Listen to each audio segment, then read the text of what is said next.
दिव्यामध्ये सद्गुरुनगर आणि शीळ रोडवरील 5 अनधिकृत इमारतींवर कारवाई. दिवा प्रभाग समिती क्षेत्रात अनधिकृतपणे बांधण्यात येत असलेल्या 5 इमारतींवर ठाणे महापालिकेने सोमवारी कारवाई केली. या अर्धव्याप्त व्यावसायिक व निवासी इमारती रिक्त करून त्या पूर्णपणे जमीनदोस्त करण्यात आल्या आहेत. माननीय उच्च न्यायालयाने दिलेल्या निर्देशानुसार दिवा प्रभाग समिती क्षेत्रातील BR नगर येथील 2 इमारती, सद्गुरुनगरमधील 2 इमारती आणि दिवा शीळ रोड येथील 1 इमारत अशा एकूण 5 इमारतींवर पोकलेन मशीनचे सहाय्याने कारवाई करण्यात आली. या 5ही इमारती तळ अधिक 1 मजल्याच्या होत्या. महापालिका आयुक्त सौरभराव यांनी यापूर्वी स्पष्ट केल्याप्रमाणे महापालिकेने अनधिकृत बांधकामावरील कारवाई पुन्हा सुरू करण्यात आली आहे. निवासी तसेच व्यावसायिक स्वरूपाच्या अनधिकृत बांधकामावरील कारवाई नियमित सुरू राहणार आहे.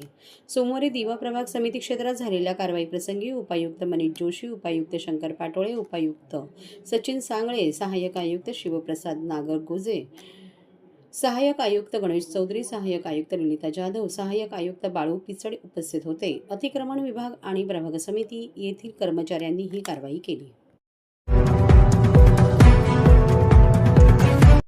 सर्व नागरिकांना आवाहन करण्यात येत आहे की सध्या डासांमार्फत पसरणाऱ्या डेंग्यू या आजाराचा प्रसार रोखण्यासाठी प्रत्येकाने पुढील प्रमाणे कार्यवाही करावी. डेंग्यू आजार एडिस इजिप्ती हा डास चावल्याने होतो. या डासांची पैदास साचलेल्या किंवा साचवलेल्या स्वच्छ पाण्यामध्ये होते. 8 दिवसांपेक्षा जास्त दिवस पाणी उघडे व साचून राहिल्यास त्यात डास अंडी घालतात. अंड्यांच्या अळ्या तयार होऊन पुढे डास तयार होतात.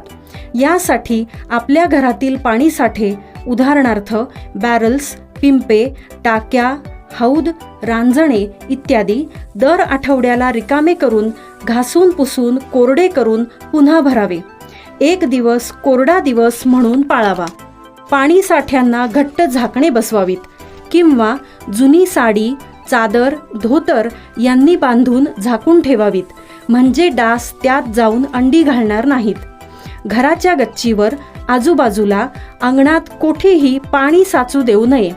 भंगार सामान उघड्यावर टाकू नये. उदाहरणार्थ टायर्स, प्लास्टिक सामान, कुंड्या, टाकाऊ वस्तू इत्यादी. अशा सामानात पावसाचे पाणी साठून त्यात डेंग्यूच्या डासांची पैदास होते. घरातील कूलर्स, फ्रीजच्या पाठीमागील ट्रे हे देखील वेळोवेळी कोरडे करावेत. लक्षात ठेवा, नुसत्या फवारणीने डास घनता कमी होत नाही, तर त्यासाठी डास पैदास ठिकाणे नष्ट करणे ही आपल्या सर्वांची जबाबदारी आहे. कोणताही ताप अंगावर न काढता जवळच्या शासकीय रुग्णालयात मोफत औषधोपचार घ्या. अशा प्रकारे नागरिकांनी सहकार्य केल्यास डेंग्यूचा प्रसार रोखणे सहज शक्य आहे.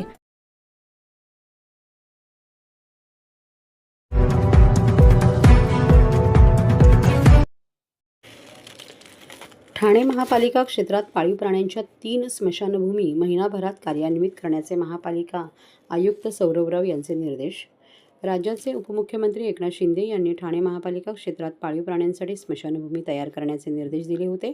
त्यानुसार कोपरी, कळवा आणि माजिवडा येथे पुढील महिनाभरात पाळीव व छोट्या प्राण्यांसाठीच्या स्मशानभूमी कार्यान्वित करण्याचे निर्देश महापालिका आयुक्त सौरभराव यांनी दिले आहेत. त्याचबरोबर महापालिका क्षेत्रातील पाळीव व छोट्या प्राण्यांसाठी फिरता दवाखाना आणि रुग्णवाहिकाही उपलब्ध करून देण्यात येणार आहे. त्याचीही प्रक्रिया जलद करण्याचे निर्देश आयुक्तराव यांनी दिले आहेत. पाळीव प्राण्यांची स्मशानभूमी आणि रुग्णवाहिकेची उपलब्धता यांचा आढावा घेण्यासाठी शुक्रवारी महापालिका आयुक्त सौरभराव यांच्या दालनात बैठक झाली. त्या बैठकीस अतिरिक्त आयुक्त संदीप माळवी आणि पशुवैद्यकीय अधिकारी डॉक्टर क्षमा शिरोडकर उपस्थित होत्या.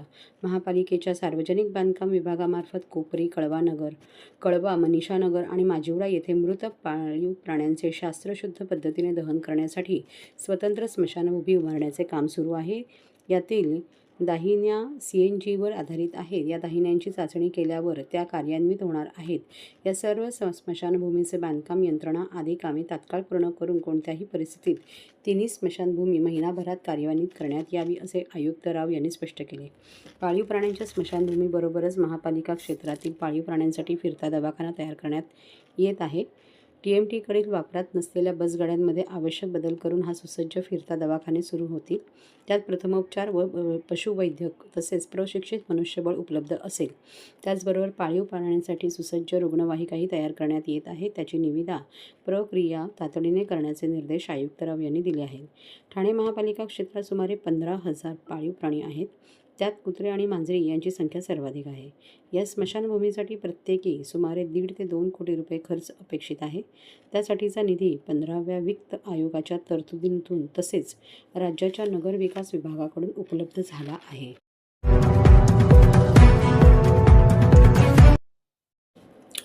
ठाणे रेल्वे स्थानकाची धुरा नारी शक्तीकडे, अपर्णा देवधर ब्राह्मणे बनल्या पहिल्या महिला प्रबंधक. मुंबई ते ठाणे धावलेल्या ऐतिहासिक ठाणे रेल्वे स्थानकाची धुरा नारी शक्तीकडे सोपवण्यात आली आहे. ठाणे स्थानकाच्या प्रबंधकपदी अपर्णा मनोहर देवधर ब्राह्मणे यांची नियुक्ती करण्यात आली आहे. ठाणे रेल्वे स्थानक प्रबंधकाचा पहिला मान एका मराठी महिलेला मिळाला असून नुकताच त्यांनी पदभार स्वीकारला आहे. ठाणे रेल्वे स्थानकाचे माजी प्रबंधक केशव तावळे हे 31 ऑगस्ट रोजी सेवानिवृत्त झाले. त्यांच्या जागी तुर्भे रेल्वे स्थानकाच्या प्रबंधक अपर्णा देवधर यांची नियुक्ती झाली आहे. तसेच नुकतेच देवधर यांनी या पदाची सूत्रे हाती घेतल्याने त्या ठाणे रेल्वे स्थानकाच्या पहिल्या महिला प्रबंधक ठरल्या आहेत. यापूर्वी उपप्रबंधक म्हणून त्यांनी ठाणे रेल्वे स्थानकात तब्बल 7.5 वर्ष काम केले आहे. तेव्हा त्या कामाच्या अनुभवाचा त्यांना नक्की फायदा होणार आहे. भारतीय रेल्वे सेवेत येत्या 14 सप्टेंबर 2025 रोजी 33 वर्ष सेवा बजावणाऱ्या अपर्णा देवधर या कर्तव्यदक्ष अधिकारी म्हणून ओळखल्या जातात. देशातील पहिली रेल्वे धावणाऱ्या ठाणे स्थानकाच्या प्रबंधक म्हणून काम करणे ही गौरवाची बाब आहे. तेव्हा ठाणे स्थानकाची स्वच्छता आणि तेथून ये-जा करणाऱ्या लाखो प्रवाशांच्या सुरक्षिततेसाठी आपण कटिबद्ध असणार आहोत. अपर्णा देवधर यांची कारकीर्द. अपर्णा देवधर ब्राह्मणे या 14 सप्टेंबर 1992 मध्ये भारतीय रेल्वे सेवेत रुजू झाल्या. पहिल्याच वर्षी त्यांनी कुर्ला रेल्वे स्थानकात सहाय्यक प्रबंधक म्हणून काम केले. तेथून त्यांनी 10 वर्ष कल्याण रेल्वे स्थानकात काम करताना आपल्या कामाचा ठसा उमटवल्यानंतर त्यांना ठाण्यात काम करण्याची संधी मिळाली. ठाण्यात 1.5 वर्षानंतर पुन्हा त्यांची कल्याण रेल्वे स्थानकात नियुक्ती झाली. तेथे 7 वर्ष काम केल्यानंतर त्यांची उपप्रबंधक म्हणून ठाणे रेल्वे स्थानकात नियुक्ती होऊन नंतर 6 वर्षांनी त्यांची बदली डोंबिवली स्थानकात झाली. येथील 2 वर्षानंतर त्यांची यातायात निरीक्षक म्हणून टिटवाळा ते इगतपुरी सेक्शनला नियुक्ती झाली.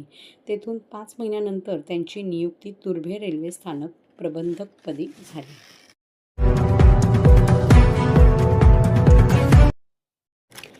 ठाणे परिवहन विभागातर्फे नागरिकांसाठी आधुनिक तंत्रज्ञानाधारित सेवा प्रणाली सुरू.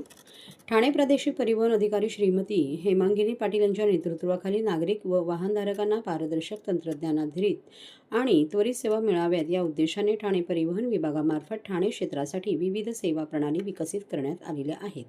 या नव्या प्रणालीमुळे ठाणे विभागातील रस्ते अपघात कमी होण्यास, कर महसूल वाढण्यास व वाहतूक व्यवस्थापन सुकर होण्यास मदत होईल. सदर सेवा प्रणाली ठाणे क्षेत्रात यशस्वी ठरल्यास ती राज्यभर वापरण्यात येईल असे प्रतिपादन मंत्री प्रताप सरनाईक यांनी केले आहे. 8 सप्टेंबरपासून ठाणे प्रादेशिक परिवहन कार्यालय विविध नागरिकाभिमुख सेवा व प्रणालीचा शुभारंभ करण्यात आला आहे. या सेवांमुळे वाहतूक व्यवस्थापन अधिक प्रभावी होणार असून वाहनधारक व प्रवाशांना मोठ्या प्रमाणात सोयी उपलब्ध होणार आहेत. नवनवीन सेवा व उपक्रम. Black spot alert system mobile application. Jio लोकेशनवर आधारित हे ॲप वाहनधारकांना रस्त्यावरील ब्लॅक स्पॉट्सबाबत पूर्वसूचना देतील. अपघात प्रवण क्षेत्रात चालक प्रवासी यांना त्वरित माहिती मिळून अपघात टाळता येतील. विशेषतः या ॲपद्वारे महिलांनी वुमन हेल्पलाईन नंबर व आपत्कालीन ॲम्ब्युलन्स, पोलीस, फायर ब्रिगेड इत्यादी सेवांचा थेट वापर करता येईल. नागरिकांनी 8080129800 या क्रमांकावर व्हॉट्सअप ॲपद्वारे वाहनविषयक सेवा उपलब्ध होणार आहे. तसेच वाहन नोंदणी तपशील, कर भरणा, फिटनेस, परवाना, टॅक्स इत्यादी सेवांबाबत त्वरित माहिती मिळणार असून नागरिकांना वेळ व परिश्रम वाचवणारी ही जलद सेवा आहे. कृत्रिम बुद्धिमत्तेवर आधारित लोकेशन ट्रॅकिंग सिस्टमद्वारे कर थकबाकीवर वाहनांचा मोगावा घेऊन त्यांच्यावर कारवाई करण्यासाठी या प्रणालीचा परिवहन विभागाला फायदा होईल. तसेच या प्रणाली अंतर्गत शहरातील विविध CCTV कॅमेऱ्याद्वारे माहिती संकलित करून वाहन शोध प्रक्रिया गतिमान करणे शक्य होणार आहे. या प्रणालीचा उपयोग करून वाहनधारकांनी वापरात नसलेल्या वाहनांची योग्य माहिती शासनाला देता यावी म्हणून लोकेशन बेस्ड ट्रॅकिंग सुविधा निर्माण करण्यात आली आहे. या सर्व सुविधा RTO ठाणे संवाद प्रणाली या एकाच डॅशबोर्डवर एकत्रित उपलब्ध करण्यात आल्या आहेत.